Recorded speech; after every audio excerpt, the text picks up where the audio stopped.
We have here something very important. It happens to be the mainstay of my food whenever possible. We simply have here 2 different bags of potato chips. Now we can see this is quite a contrast, isn't it, huh? You're doing the small one and the large one.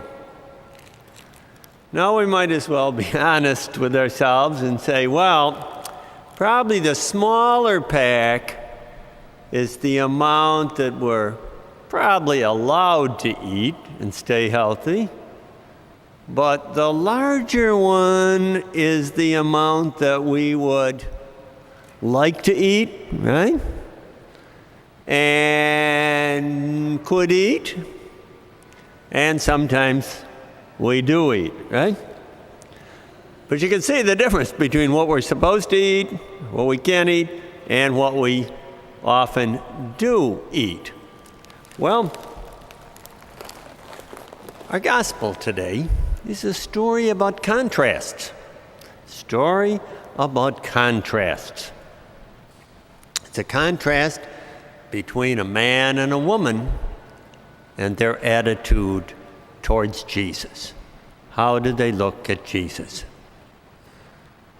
It tells us what's really important, and that's to accept Christ and put our faith in Him.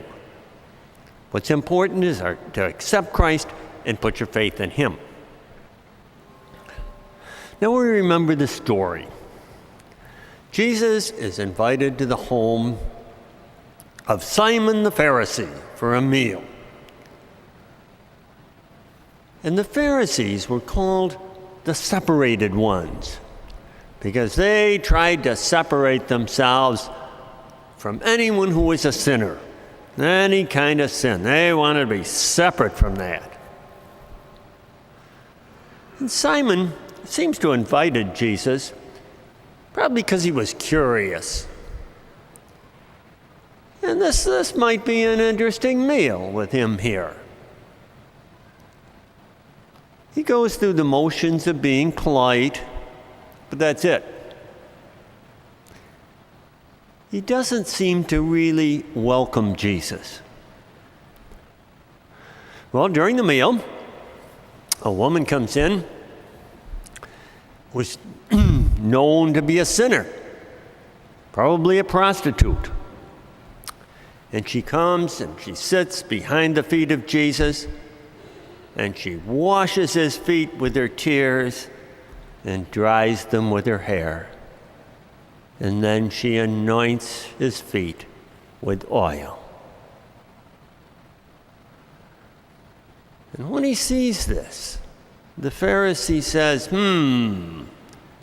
if that man really were a prophet, he would know what kind of a woman that person is. Well, Jesus uses the chance to teach Simon and to teach each one of us here this morning what's important. The lesson is quite simply what he says to Simon. And he says, Simon, I have a question for you. I have something to say to you. When I entered your house, you didn't give me water for my feet, but you see this woman? She has bathed them with her tears and wiped them with her hair. You didn't give me the kiss of welcome, yet she has not stopped kissing my feet since I came here. You didn't anoint my head with oil, but she has anointed my feet with ointment. So I tell you, Simon, her many sins are forgiven because she has shown such great love. But to the one whom little is forgiven, that person loves little. And then he turned to the woman and said, "Your sins are forgiven.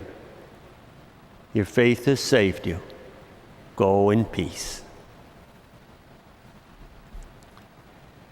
Now that brings us to another contrast.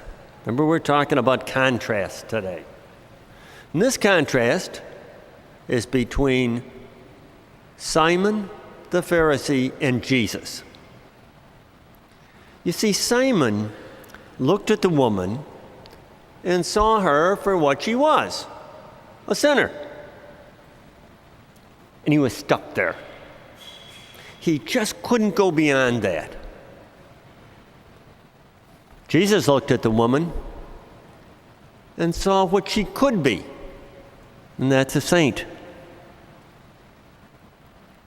What changed everything was Jesus' forgiveness. Your sins are forgiven. With that, all her past was ended. It's over with, done, gone.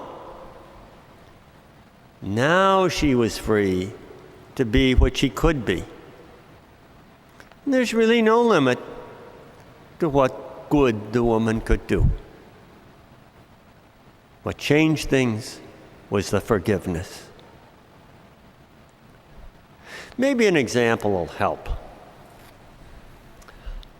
Emmanuel still remembers when he was about 5 years old how his mother packed up him and all the rest of the kids, got in the car, and made the journey from Chicago to Syracuse.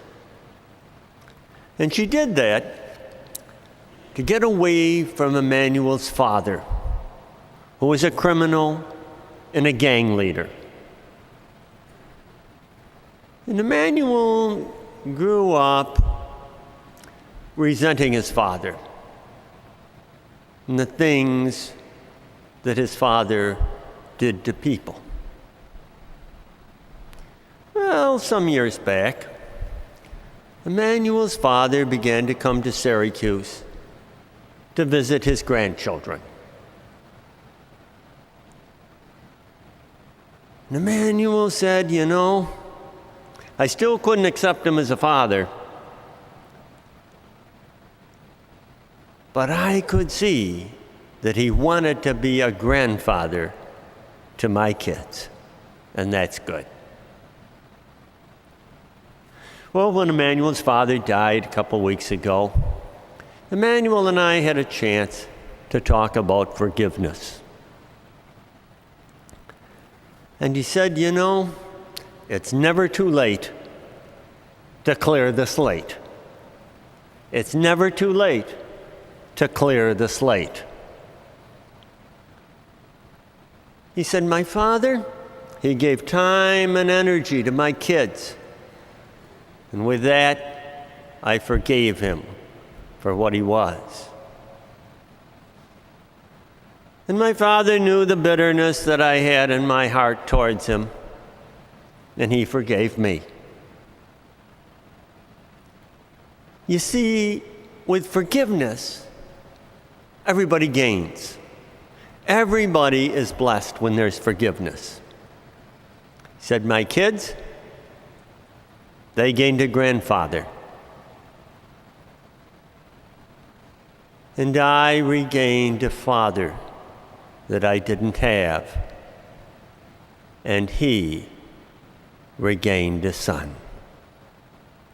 It's never too late to clear the slate. Remember what changed things. And that was the forgiveness. That's where the action was. That's what changed the woman in the gospel. And that's what changed Emmanuel's family. So if this is the forgiveness that God offers each one of us, certainly means that we have to offer that forgiveness to one another. We have to forgive as God forgives us. So, if that's what we're supposed to do, we better do it and do it now. Let's just stop for a minute and think of someone we need to forgive. Who do I need to forgive right now? Could be somebody from our past. Might be someone around us every day. Whom do I need to forgive?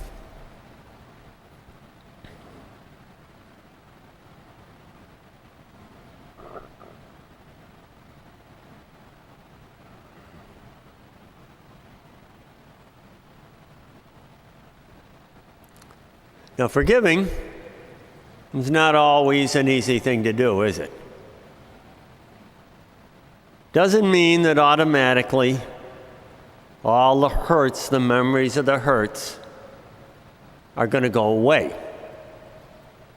And it certainly doesn't mean that maybe the same people might hurt us again. But what it does do